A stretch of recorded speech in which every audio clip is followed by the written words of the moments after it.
जय हिंद दोस्तों, इग्नो वाला फौजी यूट्यूब चैनल में आपका स्वागत है। आज हम बात करेंगे BSOG 171 के जून 2025 के सोल्ड क्वेश्चन पेपर के बारे में। इससे पहले हम BSOG 171 की वन शॉर्ट वीडियो बना चुके हैं जिसमें इसका कंप्लीट सॉल्यूशन दिया गया है। इस वीडियो का लिंक मैं डिस्क्रिप्शन बॉक्स में आपको दे दूंगा। अगर आपने अभी तक हमारे यूट्यूब चैनल को सब्सक्राइब नहीं किया है तो यूट्यूब चैनल को सब्सक्राइब कर लें, क्योंकि इस पर सभी लेटेस्ट अपडेट और स्टडी मटेरियल हम प्रोवाइड कराते हैं। अगर आपको कोई भी स्टडी मटेरियल चाहिए, गैस पेपर, प्रीवियस ईयर के sold question paper, exam note, solved assignment, तो स्क्रीन पर दिए गए व्हाट्सएप नंबर पर मैसेज करके इन्हें आप प्राप्त कर सकते हैं। इस क्वेश्चन पेपर में आपको क्या मिलेगा, ये 100 मार्क्स का आपका क्वेश्चन पेपर होगा। 3 घंटे का आपको टाइम मिलेगा। इसमें आपको 8 क्वेश्चन टोटल मिलेंगे। 8 में से आपको 5 क्वेश्चन करने हैं। एक क्वेश्चन आपको 400 शब्दों में लिखना है। इसमें प्लस माइनस 10% हो सकता है। माइनस कम करने की सोचना, क्योंकि 400 शब्द से ऊपर ही ऊपर लिखना। अगर आप इसको 450 शब्दों तक लिख सकते हो तो चलेगा। 450, 500 भी चल जाएगा, लेकिन 500 से एक्सीड मत करना, क्योंकि फिर टीचर के लिए लेंथी हो जाता है, टीचर इसमें मार्क्स काट लेता है। तो इसका पहला क्वेश्चन देखते हैं। इसके हर क्वेश्चन का सोल्यूशन हम देखेंगे। भारत को एकीकृत करने वाली प्रमुख शक्तियाँ क्या हैं, विस्तार से समझाइए। तो भारत विश्व में सबसे विविधतापूर्ण देशों में से एक है, जहाँ विभिन्न धर्म, भाषाएं, जातियाँ, संस्कृतियाँ और क्षेत्रीय पहचान मौजूद है। इसके बावजूद भारत एक सशक्त और संगठित राष्ट्र के रूप में स्थापित है। भारत की एकता अनेक संवैधानिक, राजनीतिक, सामाजिक, सांस्कृतिक और आर्थिक शक्तियों पर आधारित है, जो विविधताओं को समाहित करने हेतु राष्ट्रीय एकीकरण को मजबूत बनाती है। तो भारत को एकीकृत करने वाली क्या प्रमुख शक्तियां हैं, उन शक्तियों के बारे में बात करेंगे। पहली शक्ति है संवैधानिक ढांचा और कानून का शासन। भारतीय संविधान राष्ट्रीय एकता का सबसे महत्वपूर्ण आधार है। सभी नागरिकों को समान अधिकार प्राप्त है, मौलिक अधिकार और कर्तव्यों की व्यवस्था करता है, राष्ट्रीय नागरिकता की भावना को मजबूत बनाता है।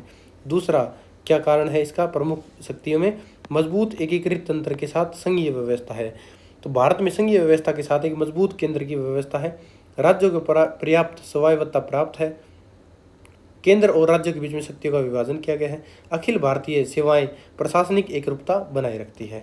फिर अगला है इसमें लोकतांत्रिक संस्थाएं और चुनावी प्रक्रिया। भारत का लोकतांत्रिक ढांचा एकीकरण की महत्वपूर्ण शक्ति है, क्योंकि इसमें नियमित और निष्पक्ष चुनाव होते हैं। संसद और विधानसभाएं हैं, स्वतंत्र न्यायपालिका है, निर्वाचन आयोग इसमें है। तो लोकतंत्रीय संस्थाएं इसमें विद्यमान है। फिर इसका जो सांस्कृतिक बहुलवाद और साझा सभ्यगत लोकाचार इसमें व्यवस्थित है।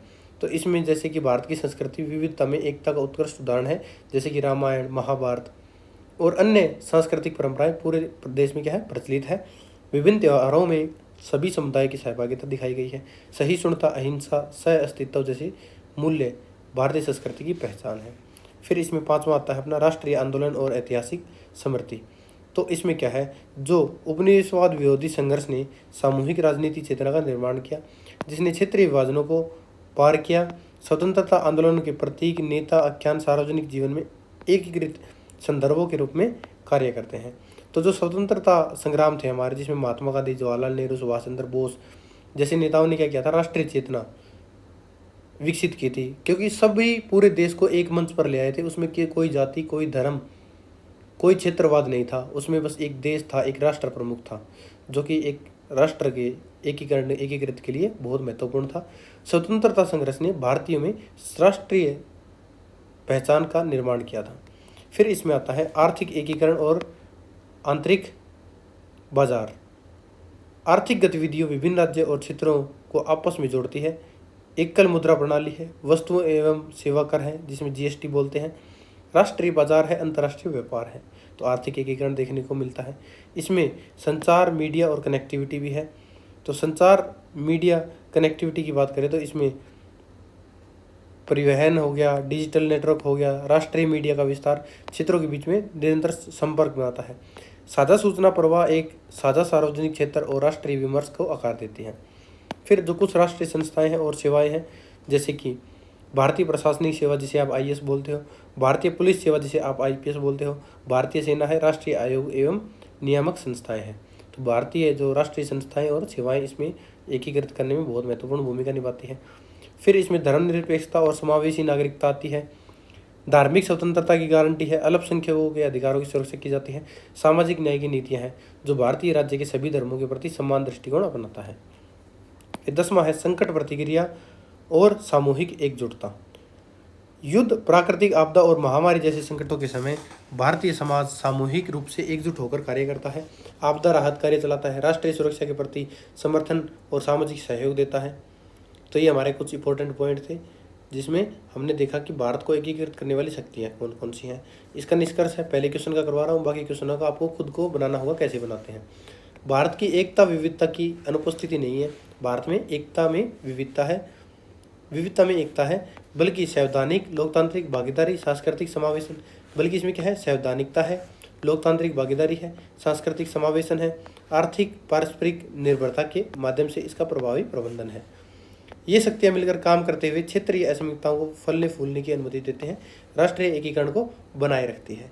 तो ये हमारा पहले क्वेश्चन का आंसर हो जाएगा। फिर देखते हैं इसका सेकंड क्वेश्चन। सेकंड का आंसर क्या होगा, भारतीय गांव पर महात्मा गांधी के विचारों की चर्चा कीजिए। तो भारतीय गांव की जो स्थिति है उस पर महात्मा गांधी के विचार क्या हैं उसके बारे में बात करेंगे। तो महात्मा गांधी भारतीय गांव को राष्ट्र की मूल इकाई मानते थे। उनका विश्वास था कि भारत का वास्तविक विकास गांव के विकास के बिना संभव नहीं है। गांधी जी ने ग्राम स्वराज की अवधारणा प्रस्तुत की, जिसके अनुसार प्रत्येक गांव आत्मनिर्भर, लोकतांत्रिक, नैतिक और आर्थिक रूप से सशक्त होना चाहिए।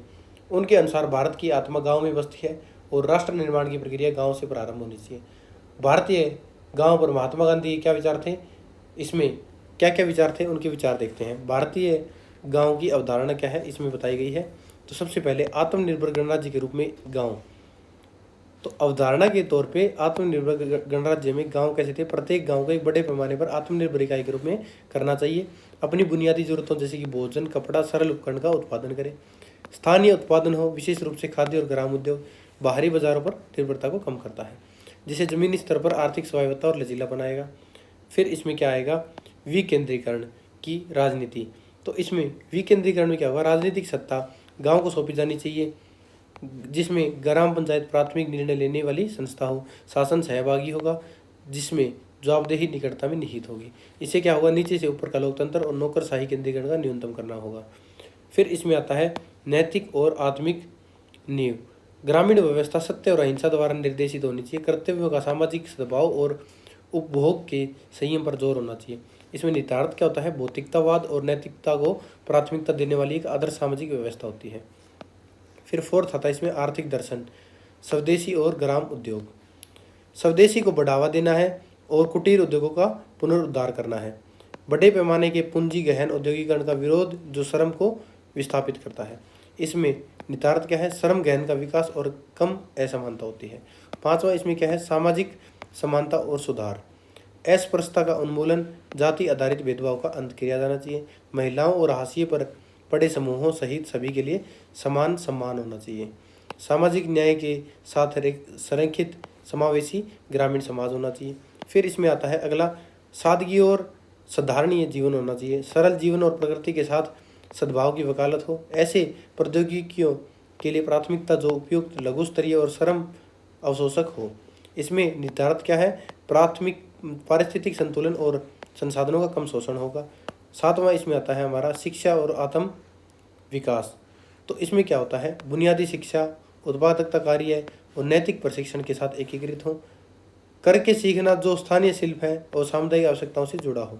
ग्रामीण अर्थव्यवस्था के भीतर कौशल निर्माण और चैतन्य निर्माण बहुत जरूरी है।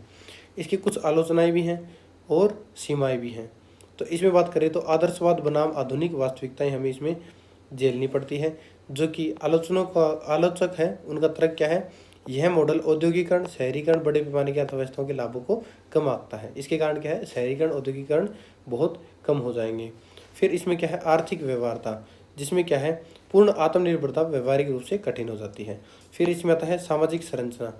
तो इसमें पारंपरिक ग्रामीण पदानुक्रमों जैसे कि जाति पितृसत्ता को बदलने के लिए केवल नैतिक आग्रह की आवश्यकता पड़ती है। फिर राज्य की क्षमता, जटिल आधुनिक शासन के लिए अक्सर ग्रामीण स्तर से परे समन्वय की आवश्यकता होती है।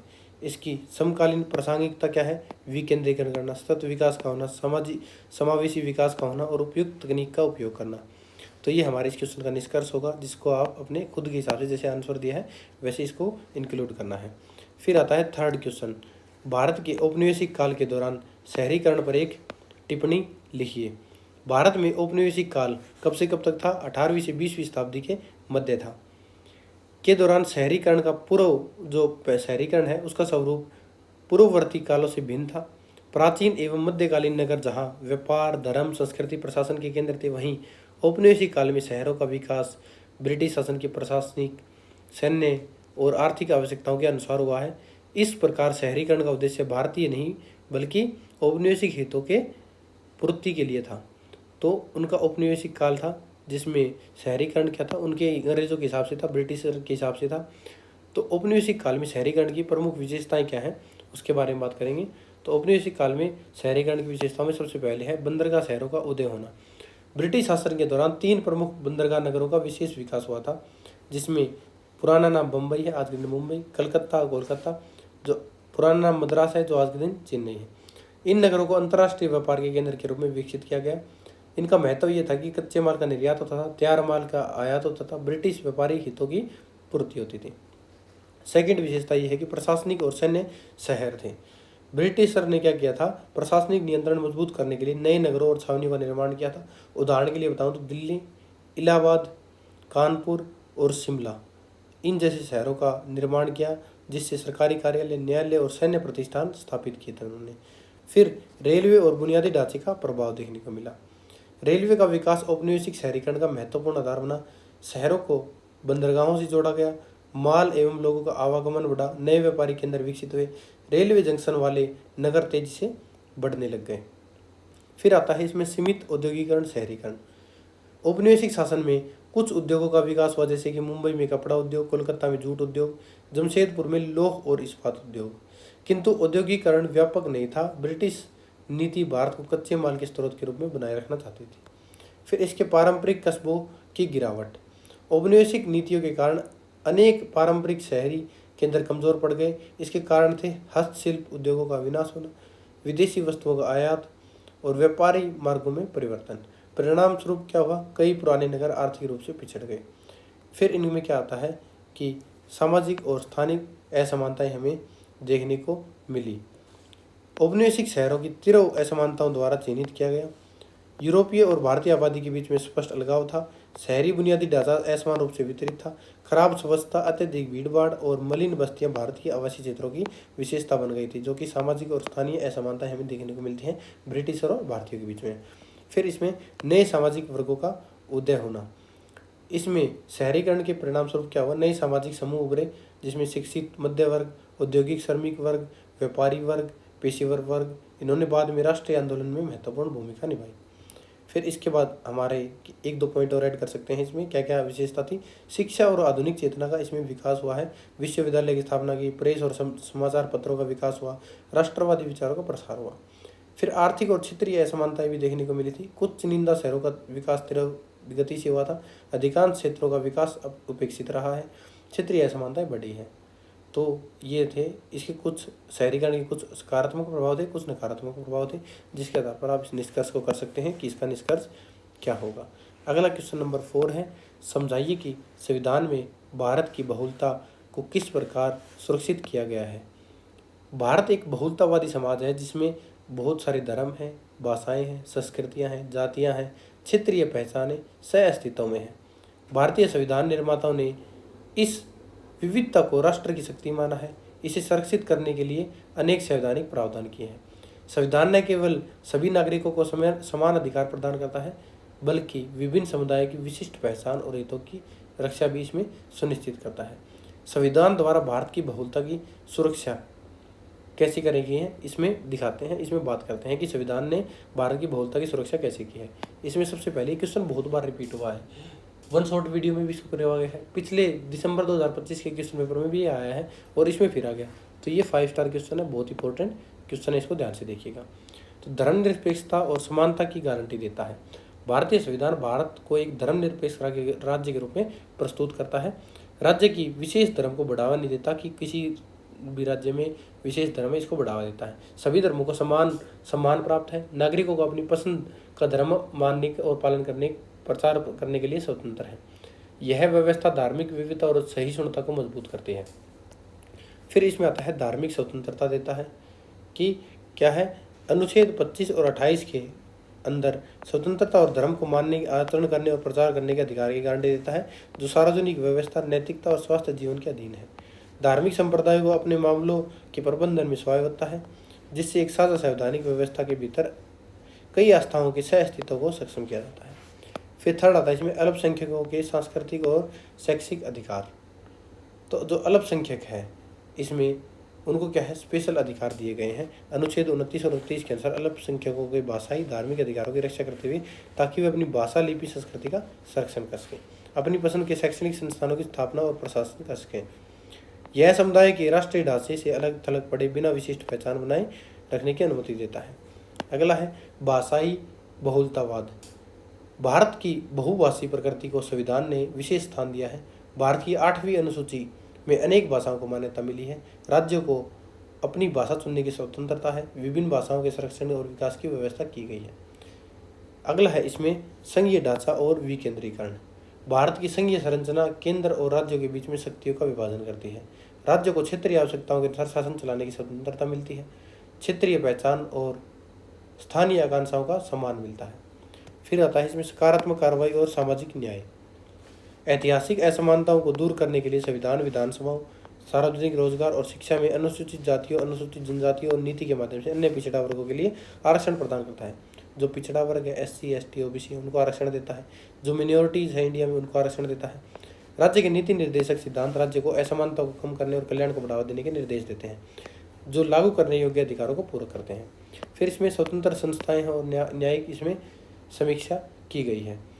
तो भारतीय न्यायपालिका संविधान की संरक्षक है, मौलिक अधिकारों की रक्षा करती है, सरकार के कार्यों की न्यायिक समीक्षा करती है, अल्पसंख्यक और कमजोर वर्गों के अधिकारों की सुरक्षा सुनिश्चित करती है। यह संवैधानिक मूल्य की बहुलता की रक्षा महत्वपूर्ण साधन है। फिर इसमें एक पॉइंट और ऐड कर सकते हैं, लोकतांत्रिक व्यवस्था है और प्रतिनिधित्व है। प्रत्येक नागरिक को मतदान का अधिकार है। विभिन्न समुदायों को राजनीतिक भागीदारी का अवसर मिलता है। तो ये हमारे क्वेश्चन का आंसर था, जिसका निष्कर्ष आपको खुद देखना होगा इस क्वेश्चन के आंसर के हिसाब से। नेक्स्ट क्वेश्चन हमारा है क्वेश्चन नंबर 5, जाति की अवधारणा को परिभाषित कीजिए, इसकी विशेषताओं का उल्लेख कीजिए। जाति जो है कि भारतीय समाज की एक महत्वपूर्ण सामाजिक संस्था है, जिसने लंबे समय तक सामाजिक संगठन, प्रतिष्ठा, व्यवसाय और पारिवारिक संबंधों को प्रभावित किया है। जाति एक ऐसी सामाजिक व्यवस्था है जिसमें व्यक्ति की सामाजिक स्थिति के जन्म के आधार पर आधारित होती है। यह व्यवस्था समाज को विभिन्न समूहों में विभाजित करती है और प्रत्येक समूह के अधिकार, कर्तव्य तथा सामाजिक संबंधों को नियंत्रित करती है। तो जाति की कुछ व्यवस्था की कुछ विशेषताएं हैं, और फिर इसमें क्या देखेंगे हम एक्स्ट्रा ओनली जाति की अवधारणा भी देख सकते हैं और जाति की विशेषताएं दोनों भी देख सकते हैं। जाति की अवधारणा की बात करूँ तो इसमें क्या आता है कि जाति एक वंशानुगत और बंद सामाजिक सत्रीकरण व्यवस्था है, जिसमें व्यक्ति की सदस्यता जन्म से निर्धारित होती है कि जो बंदा जिस जाति में जन्म लेगा वो उसी जाति का माना जाएगा। सामान्यतः जीवन भर वह अपरिवर्तित रहती है, वो उसी जाति का रहता है, उसको परिवर्तन नहीं कर सकता। धर्म परिवर्तन हो सकता है लेकिन जाति परिवर्तन नहीं हो सकता। जाति व्यक्ति की सामाजिक स्थिति, विवाह संबंध, व्यवसाय और सामाजिक संपर्क तथा सांस्कृतिक व्यवहार को प्रभावित करती है। जो समाजशास्त्री है GS गुरिया के अनुसार जाति एक ऐसी व्यवस्था है जो सामाजिक विभाजन, पदानुक्रम, अंतर्विवाह और सामाजिक प्रतिबंधों पर आधारित है। जाति के आधार पर आप अंतर्विवाह नहीं कर सकते, उसमें सामाजिक प्रतिबंध है आपके पास, उसमें आपको पदानुक्रम है, मतलब बहुत सारी चीज़ें हैं जाति में। तो जाति के लिए क्या है, कुछ विशेषताएं हैं कि उसमें क्या क्या विशेषताएं की गई हैं, उसमें देखते हैं। वंशानुगत स्थिति है, जाति सदस्य जन्म से निर्धारित होती है। जिस जाति में आपने जन्म ले लिया उसी जाति के रहेंगे और इसे आसानी से बदला नहीं जा सकता। सामाजिक पहचान शुरुआत से ही तय हो जाती है। फिर इसमें पदानुक्रम क्या है, जातियों एक श्रेणी क्रम पदानुक्रम में व्यवस्थित किया जाता है, जिसमें कुछ को उच्च कुछ को निम्न वर्ग में रखा जाता है। तो प्रतिष्ठा और शक्ति के सामाजिक विशेषाधिकारों को प्रभावित करता है। फिर इसमें अंतर्विवाह आता है। अंतर्विवाह में क्या होता है, जाति के बाहर विवाह को परंपरागत रूप से स्वीकार नहीं किया जाता। इससे जातीय पहचान और एकता बनी रहती है। तो प्रत्येक जाति अपने समूह के भीतर विवाह को प्रोत्साहित करती है। व्यवसायिक विशेषज्ञता है, पारंपरिक रूप से प्रत्येक जाति विशिष्ट व्यवसाय जैसे कि पुरोहित, व्यापार, कृषि, श्रम से जुड़ी होती है। हालांकि आधुनिक समय में यह अधिक लचीली हो गई है, इसमें बहुत सारे बदलाव आ गए हैं। सामाजिक अलगाव देखने को मिलता है। इसमें क्या होता है कि भोजन संबंधी प्रतिबंध है, सामाजिक संपर्कों पर नियंत्रण है, अलग अलग बस्तियों में निवास है। जाति व्यवस्था में विभिन्न जातियों के बीच सामूहिक दूरी पाई जाती है। तो प्रतिबंध ऐतिहासिक रूप से क्या है ये आपको मैंने बता दिया है। फिर पवित्रता और प्रदूषण की अवधारणाएं हैं। जिसमें क्या है, शुद्धता और अशुद्धता की अवधारणा भी बोल सकते हैं इसे आप, जिसमें जाति व्यवस्था में धार्मिक और अनुष्ठान शुद्धता के सिद्धांत पर आधारित है। कुछ जातियों को अधिक पवित्र माना जाता है, कुछ जातियों को निम्न और अशुद्ध माना जाता है। इस अवधारणा ने सामाजिक भेदभाव को बढ़ावा दिया है। फिर सीमित सामाजिक गतिशीलता। जाति व्यवस्था अपेक्षाकृत बंद सामाजिक व्यवस्था है। व्यक्ति आसानी से अपनी सामाजिक स्थिति नहीं बदल सकता। जन्म आधारित स्थिति को ही मान्यता दी जाती है। फिर इसमें जाति पंचायतें और सामाजिक नियंत्रण। पारंपरिक समाज में जाति पंचायतें महत्वपूर्ण सामाजिक नियंत्रण करती थी। सामाजिक नियमों का पालन करवाना, विवादों का समाधान करना, दंड निर्धारित करना, ये आज भी एक्टिव है, लेकिन संविधान के तौर पे क्या है, उसको उस दर्जा दिया गया है, न्यायालय को उस दर्जा दिया गया है। जैसे कि आप इसमें देख सकते हो, उत्तर भारत में बहुत सारी ऐसी जाति पंचायतें हैं जो अपनी अपनी जाति की पंचायतें होती हैं। तो इसमें आप देख सकते हैं, ब्राह्मण समाज की, जाट समाज की अपनी है, राजपूतों की अपनी है। इन्होंने अपनी क्या है, जाति पंचायतों को अलग बना रखा है। तो प्रत्येक जाति ने ऐसी ही जाति पंचायतों की भूमिका निभाई है। फिर इस क्वेश्चन में इससे निष्कर्ष से पहले एक चीज़ और है, सामूहिक पहचान भी है, साझा परंपराएं हैं, रीति रिवाज हैं, सांस्कृतिक मूल्य हैं। सामाजिक नियंत्रण का माध्यम भी है, जैसे कि विवाह संबंध, खान पान, धार्मिक गतिविधियां और सामाजिक आचरण। तो आधुनिक भारत में जाति व्यवस्था कैसी है, वो आप क्या है, एक 2-4 लाइन में बताऊंगा आपको। जो व्यावसायिक स्वतंत्रता है वो बढ़ गई है, जो पहले नियंत्रित थी। अंतरजातीय विवाह में थोड़ी सी वृद्धि हुई है, इतनी नहीं कह सकते। माइनॉरिटी लेवल पे है, अगर बच्चे कर रहे हैं तो अलग बात है, पेरेंट्स की परमिशन अब भी नहीं है। सामाजिक गतिशीलता के अवसर बढ़े हैं। फिर भी राजनीतिक, सामाजिक संबंधों और संसाधनों के वितरण में जाति का प्रभाव अब भी देखा जा सकता है। ये इस क्वेश्चन का निष्कर्ष है, जो मैंने करवाया है उसके हिसाब से आप इसका निष्कर्ष दे सकते हैं, या आप इसको डिटो सेम पढ़ के कर सकते हैं। अगला क्वेश्चन है क्वेश्चन नंबर 6, जाति और वर्ग के बीच में संबंध को सामने लाइए। जाति और वर्ग के बीच में क्या संबंध है, इसके बारे में बात करनी है। तो भारतीय समाज में जाति और वर्ग समाज स्तरीकरण की 2 महत्वपूर्ण व्यवस्थाएं हैं। जाति मुख्य जन्म पर आधारित सामाजिक स्थिति को दर्शाती है, जबकि वर्ग आर्थिक संस्थानों, आय, शिक्षा और व्यवसाय पर आधारित होता है। यद्यपि दोनों की प्रकृति अलग है, फिर भी भारतीय समाज में इनके बीच गहरा संबंध पाया जाता है। आधुनिक परिवर्तनों के बावजूद जाति और वर्ग एक दूसरे को प्रभावित करते हैं। जाति और वर्ग की मैं अवधारणा की बात करूँ तो इसमें क्या क्या चीज़ें हैं वो देखते हैं। इसमें अवधारणा के तौर पे देखें तो जाति में क्या होता है, जाति एक जन्म आधारित, वंशानुगत और अपेक्षाकृत बंद सामाजिक व्यवस्था है। ऊपर वाले क्वेश्चन में हम जाति के बारे में डिटेल में पढ़ा है। सदस्यता जन्म से आधारित होती है। सामाजिक प्रतिष्ठा को पहचान पहले से तय होती है। अंतर विवाह इसका मुख्य गुण है। फिर वर्ग क्या होता है, वर्ग एक आर्थिक और सामाजिक स्थिति आधारित खुली व्यवस्था है। आय, संपत्ति, शिक्षा, व्यवसाय के आधार पर निर्धारित होते हैं। व्यक्ति अपनी योग्यता और प्रयास से वर्ग बदल सकता है, इससे सामाजिक गतिशीलता बनी रहती है। तो ये क्या है, वर्ग है। जाति के बारे में हमने डिटेल में पढ़ लिया, वर्ग के बारे में बता दी। ये क्या है, इसके वैचारिक अंतर है या इसका अवधारणा बोल सकते हैं। फिर इसमें क्या है, जाति और वर्ग के बीच में संबंध क्या है, उन संबंधों को देखेंगे, जिसमें क्या है, पहला है ऐतिहासिक ओवरलैप, स्थिति, वर्ग, अनुरूपता। तो ऐतिहासिक रूप से जाति और वर्ग में घनिष्ठ संबंध है। पारंपरिक भारतीय समाज में उच्च जातियों के पास भूमि का स्वामित्व था, शिक्षा के अवसर थे, राजनीतिक शक्ति थी, आर्थिक संसाधन थे, अधिक मात्रा में उपलब्ध थे। इसके विपरीत जो निम्न जातियाँ थी वो प्राय क्या थी, श्रम प्रधान थी, कम आय वाले कार्य में संलग्न थी। तो सामाजिक प्रतिष्ठा, जाति और आर्थिक स्थिति, जिसे कि वर्ग बोला गया है, में काफ़ी समानता दिखाई देती है। फिर अगला है इसमें परिवर्तन और आंशिक अलगाव की प्रक्रियाएं। आधुनिकीकरण ने इस अनुरूपता को कमजोर किया है, लेकिन समाप्त नहीं किया जा सका है। इसमें क्या है, परिवर्तन और अगर आंशिक अलगाव की प्रक्रिया देखेंगे तो शिक्षा और व्यवसायिक गतिशीलता, स्कूल शिक्षा और नए क्षेत्रों तक पहुंच जाति संबंध व्यवसाय से परे जाने की अनुमति देती है। शहरीकरण और प्रवास, शहर सामुदायिक निगरानी को कम करते हैं, जिससे वर्ग गतिशीलता सक्षम होती है। राज्य नीति, ये क्या है, सकारात्मक कार्रवाई है। शिक्षा और सार्वजनिक रोजगार में आरक्षण ने नए ऐतिहासिक रूप वंचित समूहों के लिए अवसरों का विस्तार किया है। तो आरक्षण के थ्रू जो कमजोर वर्ग है उनको प्राथमिकता दी गई है। बाजार का विस्तार, उद्यमिता और सेवाएं नए वर्ग स्थान बनाती है जो जाति से सख्ती से नहीं जुड़े हुए होते हैं। तो इसका परिणाम क्या होता है, प्रतिच्छेदी स्थितियाँ होती हैं। हाशिए पर मौजूद जातियों के जो सदस्य हैं वो मध्यम उच्च वर्ग में प्रवेश कर रहे हैं। पारंपरिक रूप से उच्च जातियों के वर्ग आर्थिक गिरावट का सामना कर रहे हैं। फिर इसमें अगला है हमारा पॉइंट है निरंतर अंतर संबंध। तो इसके बदलाव के बावजूद जाति वर्ग के परिणामों को आकार देती रही है। तो बदलाव के बावजूद क्या है, जाति वर्ग के परिणामों को आकार देती है, जैसे संसाधनों तक पहुँच, भूमि स्वामित्व, पूंजी और सामाजिक नेटवर्क का असर जाति उन्मुख बनाते हैं। जो श्रम बाजार है जैसे कि भर्ती, मजदूरी, कार्यस्थल पदानुसार अंतर्निहित जाति पूर्वाग्रहों को दर्शा सकते हैं। सामाजिक पूंजी की बात करें तो नातेदारी और सामुदायिक संबंध अक्सर जाति आधारित नौकर तक पहुंच और व्यावसायिक अवसरों को प्रभावित करते हैं। स्थानिक अलगाव की बात करूँ तो आवास प्रतिरूप जाति वर्ग समूहन को पुनर्उत्पादित कर सकते हैं। इस वर्ग गतिशीलता स्वयं ही पूर्ण स्थिति समानता नहीं लाती। तो ये निरंतर अंतर संबंध है हमारे। फिर स्थिति वर्ग विसंगति क्या होती है इसके बारे में बात करेंगे, जिसमें क्या है, एक प्रमुख समकालीन प्रतिरूप आर्थिक और सामाजिक स्थिति के बीच में बेमेल होना है। जो निचली जातियों के उर्ध्वगामी गतिशील व्यक्ति हैं वो उच्च आय प्राप्त कर सकते हैं, लेकिन फिर भी सामाजिक कलंकन का सामना करते हैं कि ये नीची जाति का है, वो पैसे से तो अमीर हो जाएगा। फिर दूसरा है आर्थिक रूप से कमजोर उच्च जातियों कम संसाधनों के बावजूद अनुष्ठित और प्रतिष्ठा बनाए रखते हैं। जो उच्च जातियों के लोग हैं वो आर्थिक रूप से कमजोर है, फिर भी उनकी क्या है, सामाजिक पहुंच ऊपर तक रहती है, उनको अलग ही स्थान मिलता है। फिर अगला आता है जाति और वर्ग की राजनीतिक अर्थव्यवस्था। तो इसमें क्या होता है कि लोकतंत्र राजनीति अक्सर जाति वर्ग संबंधों में मध्यस्थता करती है। जाति आधारित लामबंदी और पिछड़े वर्गों।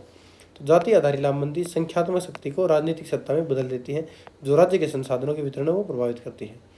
जो पिछड़े वर्गों को लक्षित करने वाली नीतियां हैं वर्ग को नुकसान के साथ साथ जाति की पहचान को जोड़ती है। चुनावी प्रतिस्पर्धा क्या करती है, पुनर्वितरीकरण परिणाम जैसे कि सब्सिडी कल्याण पैदा करती है, जो वर्ग संरचना को प्रभावित करती है। तो इसके समकालीन रुझान क्या है, इसमें एक जाति विभेदित मध्य वर्ग है, SC ST OBC समूह जिसमें शामिल है। जाति के भीतर असमानता का बढ़ना है, एक ही जाति के अंदर सदस्य एक ही वर्ग की स्थिति को साझा नहीं करते। विवाह और सामाजिक जीवन में अंतर विवाह का निरंतर महत्व आर्थिक रूप से गतिशील समूहों के बीच में रहा है। तो ये इस क्वेश्चन का आंसर था, जिसमें क्या है, जाति और वर्ग के बीच अंतर भी कर सकते हैं, जिसमें जन्म के आधार पर, सदस्य के आधार पर, गतिशीलता के आधार पर, विवाह के आधार पर, प्रकृति स्थिति के आधार पर इनके अंतर कर सकते हैं। तो अब बात करते हैं इस क्वेश्चन के निष्कर्ष की। तो जैसे कि हमने आंसर किया उसके हिसाब से इसका निष्कर्ष आपको खुद करना है।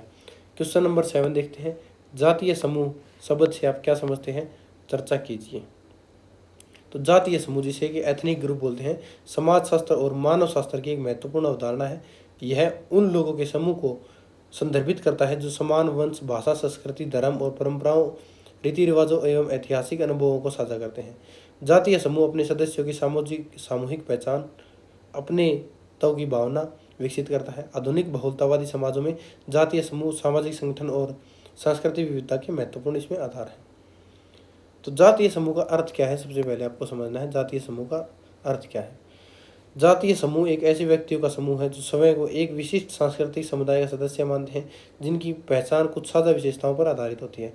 वो समान वंश के होते हैं, उनके पूर्वज एक होते हैं, सामान्य भाषा का प्रयोग करते हैं, साझा संस्कृति होती है, धार्मिक विश्वास होते हैं, ऐतिहासिक अनुभव होते हैं, सामूहिक परंपराएं होते हैं। इस प्रकार जातीयता केवल जैविक या नस्ली आधार पर नहीं बल्कि सांस्कृतिक और सामाजिक आधार पर निर्मित होती है। तो इनकी जातीय समूह की समझना हो गया आपका। अब इसकी कुछ विशेषताएं होगी। तो जातीय समूह का अर्थ देख लिया, अब जातीय समूह की विशेषताएं देखते हैं क्या होती हैं। जिसमें साझा वंश और मूल होंगे, यह वास्तविक काल्पनिक दोनों हो सकता है। इसमें समूह में एकता की भावना विकसित हो सकती है। तो जातीय समूह के सदस्य यह मानते हैं कि उनका जो सामान्य पूर्वज साझा या मूल है।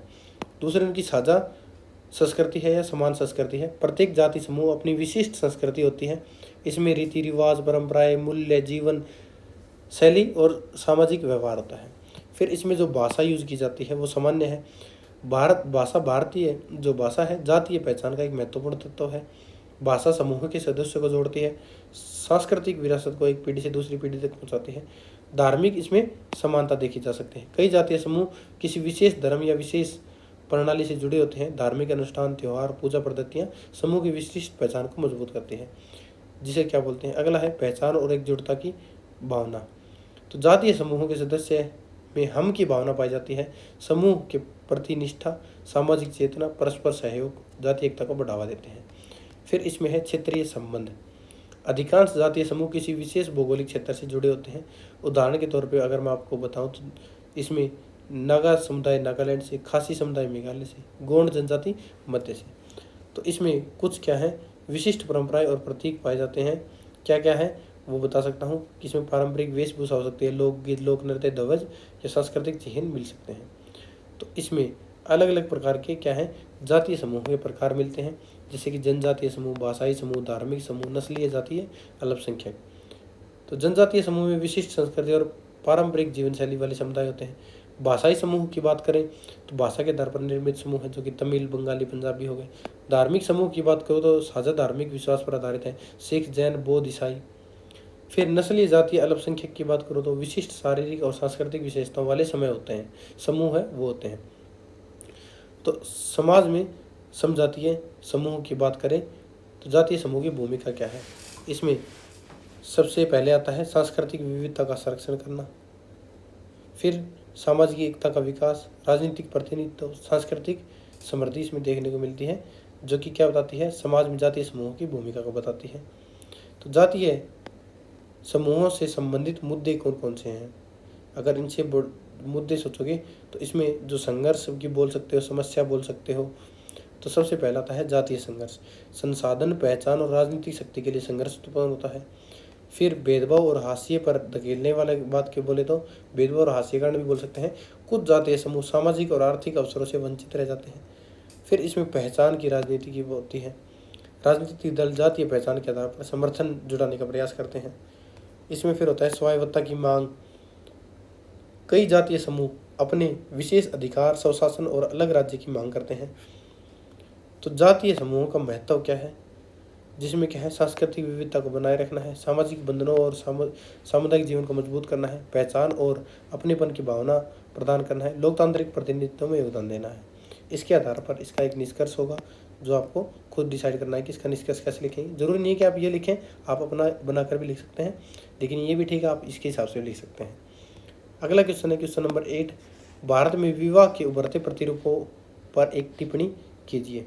तो विवाह भारतीय समाज की एक महत्वपूर्ण सामाजिक संस्था है, जो केवल दो व्यक्तियों के बीच में संबंध ही, दो परिवार, दो समुदाय के बीच में सामाजिक और सांस्कृतिक बंधन का माध्यम है। परंपरागत रूप से भारतीय विवाह जाति, धर्म, परिवार, सामाजिक मानदंडों द्वारा नियंत्रित होते हैं, किंतु शिक्षा, शहरीकरण, औद्योगिकरण, वैश्वीकरण तथा सूचना प्रौद्योगिकी के विस्तार के कारण विवाह के स्वरूप में अनेक परिवर्तन देखने को मिल रहे हैं। ये परिवर्तन भारतीय समाज में हो रहे व्यापक सामाजिक बदलाव के प्रतिबिंब है। तो भारत में विवाह के उभरते प्रतिरूप को देखेंगे, कौन कौन से प्रतिरूप हैं। तयशुदा विवाह से प्रेम और अर्ध तयशुदा विवाह की ओर झुकाव, तो ये क्या होते हैं। फिर अंतरजातीय और अंतर धार्मिक विवाहों में वृद्धि होना। फिर होता है विवाह की आयु में वृद्धि होना। फिर है पारंपरिक और बाल विवाह में गिरावट आना। फिर बदलते लैंगिक रोल, विवाह के नए रूपों का उदय होना, संयुक्त परिवार में प्रभावों की कमी, प्रौद्योगिकी और मीडिया का प्रभाव। तो ये सारे क्या हैं जो हमने अभी देखे हैं, ये भारतीय विवाह के उभरते प्रतिरूप हैं, जिसमें क्या हो रहा है, तयशुदा विवाह से प्रेम हो रहा है, अर्ध तयशुदा विवाह की ओर झुकाव हो रहा है। जहाँ तयशुदा विवाह है वो अभी भी हावी है, क्या है, अरेंज मैरिज जिसे बोलते हैं। वहीं प्रेम विवाह का चलन बढ़ा है, विशेष रूप से शहरी क्षेत्रों में। एक मिश्रित रूप जिसे तयशुदा सह प्रेम बोलते हैं भी उभरा है, जहाँ परिवार व्यक्तियों द्वारा शुरू किए गए संबंधों को मंजूरी देते हैं। जहाँ पर क्या करते हैं, लड़के लड़की प्यार कर लेते हैं, प्रेम में होते हैं, वो घर वालों के परमिशन के साथ शादी कर लेते हैं, तो उससे अर्ध तयशुदा विवाह की ओर झुकाव बोलते हैं। अंतर जातीय और अंतर धार्मिक विवाहों में वृद्धि, तो इसमें क्या होता है, जातिगत सीमाओं में धीरे धीरे स्थिरता आ जाती है। शिक्षा और शहरीकरण ने विभिन्न जातियों के लोगों को एक दूसरे के निकट लाया है। सरकार भी अंतरजातीय विवाह को प्रोत्साहन देने के लिए विभिन्न योजनाएं चला रही है। हालांकि अभी भी ग्रामीण क्षेत्रों में इसकी स्वीकृति सीमित है या ना के बराबर है, इसमें कोई नहीं करता, तो इसे बोलते हैं। और जो अर्ध तयशुदा विवाह की ओर झुकाव है, इसे बोलते हैं अरेंज कम लव मैरिज, जो कि आज आपको पता होगा, आजकल के ज़माने के बच्चे हैं उनको सबको ये पता होता है कि आजकल क्या चल रहा है क्या नहीं चल रहा। विवाह की आयु में वृद्धि, तो जो विवाह की आयु में वृद्धि है, सबसे पहले क्या है, कम आयु में विवाह की सामान्य बात है कि पहले 13-14 साल की लड़की की शादी कर दी जाती थी, लेकिन अब विवाह की औसत आयु बढ़ गई है। इसके प्रमुख कारण है उच्च शिक्षा, करियर निर्माण, आर्थिक निर्भरता, आत्मनिर्भरता, जीवन स्तर में सुधार होना, ये कारण है। फिर पारंपरिक और बाल विवाह में गिरावट का आना। कानूनी प्रावधानों, शिक्षा और सामाजिक जागरूकता के कारण बाल विवाह की घटनाओं में उल्लेखनीय कमी आई है। बाल विवाह निषेध अधिनियम का सकारात्मक प्रभाव पड़ा है, हालांकि कुछ ग्रामीण और पिछड़े क्षेत्रों में यह समस्या अभी भी विद्यमान है। फिर बदलते लैंगिक रोल, विवाह को तेजी से एक पदानुक्रमित संबंध के बजाय एक साझेदारी के रूप में देखा जा रहा है। शिक्षा और रोजगार में महिलाओं की भागीदारी ने विवाह के भीतर अधिक समतावादी भूमिकाओं को जन्म दिया है, जिसमें साधन निर्णय लेने जिम्मेदारी शामिल है। अभी क्या है, मर्द और औरत दोनों को बराबर रोल मिल रहे हैं, दोनों को समानता मिल रही है आज के दिन काम करने में और सभी चीज़ों में निर्णय लेने में। फिर विवाह के नए रूपों का उदय होना, शहरीकरण ने नए रूपों को जन्म दिया है, जैसे कि अदालती विवाह, लिव इन संबंध। तो आजकल नई चीज़ें देखने हैं, जो कोर्ट मैरिज हो गई, लिव इन संबंध, बिना शादी के एक साथ रह रहे हैं। कुछ मामलों में पसंद से एकल रहना। कुछ प्रकार के संबंधों को कानूनी मान्यता के साथ समय के साथ विकसित की गई है। तो लिविंग इन आजकल भी हाईटेक मेट्रो सिटी में चल रहा है, बाकी कहीं नहीं चल रहा। लेकिन अदालती विवाह बहुत चल रहा है, जो प्रेम विवाह है वो अदालत के थ्रू होते हैं। संयुक्त परिवार के प्रभाव में कमी। तो इसके कारण क्या है, संयुक्त परिवार जो परमाणु परिवार की ओर है बदलाव के साथ है। व्यक्ति को साथी चुनने और वैवाहिक निर्णय लेने में अधिक स्वायत्तता मिली है। पहले क्या देखने को मिलते थे, एक ही परिवार के दो दादा साथ रह रहे हैं, दो दादा के जितने लड़के हैं वो सारे साथ रह रहे हैं, उनके पोता पोती रह रहे हैं। अभी आज के दिन दो भाई भी साथ नहीं रहते। तो संयुक्त परिवार के प्रभाव में कमी देखने को मिलती है। पारिवारिक नियंत्रण हालांकि अभी भी महत्वपूर्ण है, धीरे धीरे कम हो रहा है। फिर आता है इसमें प्रौद्योगिकी और मीडिया का प्रभाव क्या है। ऑनलाइन वैवाहिक मंचों और सोशल मीडिया ने जीवन साथी के चयन को बदल दिया है। व्यक्तियों के पास अब पारंपरिक समुदाय नेटवर्क से परे व्यापक विकल्प हैं। तो ये हमने देखे विवाह के बारे में कुछ रोचक जानकारी और उभरते प्रतिरूपों को। ये इसका निष्कर्ष है, यह आप इसे चेक कर सकते हैं, अपने हिसाब से लिख सकते हैं। तो ये क्वेश्चन पेपर हमारा यहाँ कंप्लीट हो गया। अगर आपको इसके और भी क्वेश्चन पेपर चाहिए तो आप कमेंट बॉक्स में कमेंट करके बता सकते हैं कि हमें और सोल्ड क्वेश्चन पेपर चाहिए। हमारे पास 8 सोल्ड क्वेश्चन पेपर हैं इसके, वो हम आपको अपलोड कर देंगे। अगर आपको वीडियो पसंद आई तो वीडियो को लाइक करें, चैनल को सब्सक्राइब करना ना भूलें। और कोई भी स्टडी मटेरियल चाहिए तो आप दिए गए व्हाट्सएप नंबर पर को मैसेज करके आप इन्हें प्राप्त कर सकते हैं। मिलते हैं अगली एक इन्फॉर्मेटिव वीडियो के साथ, तब तक के लिए जय हिंद, जय भारत।